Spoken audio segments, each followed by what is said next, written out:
Hi guys, welcome to the channel of Komala SRS. ఈరోజు అయితే నా బర్త్డే గుడికి వచ్చాం. నా బర్త్డే రోజు ఎప్పుడు వర్షం పడుతుంది కదా, ఆంజనేయ స్వామి గుడికి వచ్చాం.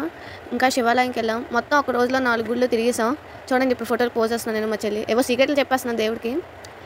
ఇదిగోండి, ఇప్పుడు మా నాన్నమ్మ ఇచ్చిన గిఫ్ట్ తెడుస్తున్నాను. నాకు తెలియదు అదేటో, రాత్రి నుంచి దాచుతున్నారు మా పేరెంట్స్.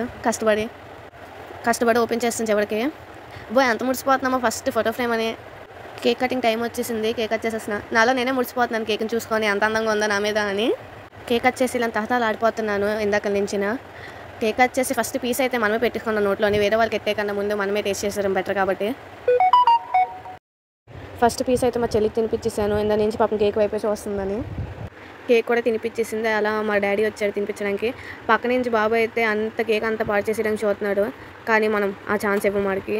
కేక్తో ఫోటోలు తీసుకోవాలి కాబట్టి. మా మమ్మీ కూడా వచ్చారు. మా మమ్మీకి కూడా కేక్ తినిపించేసాను. ఇప్పుడు పెద్ద మనుషులు మా మమ్మీ దీవిస్తుంది. మా పెద్దమ్మ వాళ్ళందరూ వచ్చారు. గిఫ్ట్ ఇచ్చింది పర్ఫ్యూమ్ సెట్. మా చెల్లి మంచి డార్క్ చాక్లెట్ ఇంకా చిన్న చిన్నవేవో ఇచ్చింది. కానీ చిన్న చిన్న గిఫ్ట్లు అయినా నా దృష్టిలో మాత్రం చాలా పెద్దవి. ఈ బర్త్డే ఎంత బాగా జరుగుతుంది అనుకోలేదు. ఇదంతా నా ఫ్యామిలీ మెంబర్స్